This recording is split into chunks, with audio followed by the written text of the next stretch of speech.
There comes a point in the Gospel of Luke when Jesus sends out the 12 disciples to go and heal the sick and to speak about the kingdom of God. But he gives them quite strict commands.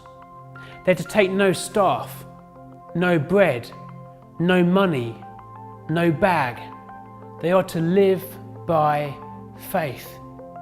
They go out and do these incredible things. When they come back to Jesus, a whole crowd gathers, almost 5,000 people. As this crowd gathers, Jesus begins to preach and to teach, and it goes on some time. And there comes a point at which the disciples come to Jesus and say, Jesus, tell the people to go home, to go away, to go and get some food and some lodging. But Jesus says, no, you feed these people, 5,000 people. The disciples say, but all we have is 5 loaves of bread and 2 fish. There simply isn't enough. It must have been a picture of chaos. Out there in the wilderness, all of these people and no food to eat. Now Jesus has a strategy. He gets everyone to get together in groups of 50 and to sit down. A plan is put in motion. Jesus looks up, gives thanks, and breaks the bread. It must have reminded them of the time many years earlier when Moses was out in the wilderness, when God miraculously provided for the Jewish people. But it was also a symbol of what was to come. Many months later, Jesus broke bread as he shared the Passover, saying, "This is my body broken for you."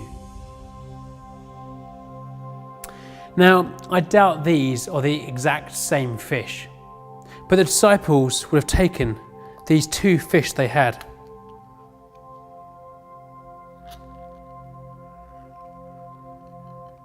So imagine taking these 2 fish and these 5 pieces of bread as the disciples are commissioned to go and feed 5,000 people, looking out at the crowd and looking into their hands. How was this possible?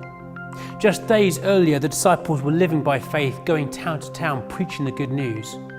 But now this was a whole nother level of faith, to go and feed 5,000 people with just 2 fish and 5 loaves. But the miraculous takes place. As they go and feed these people, the food keeps on coming, a miracle. What's beautiful about this is that Jesus doesn't do the miracle directly, but he empowers the disciples to go and share this feast amongst the people.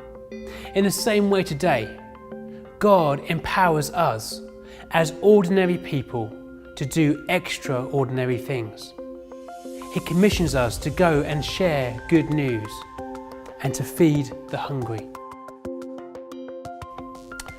The disciples took that first step of faith and they went out to speak about the kingdom of God without taking a bag and money and bread.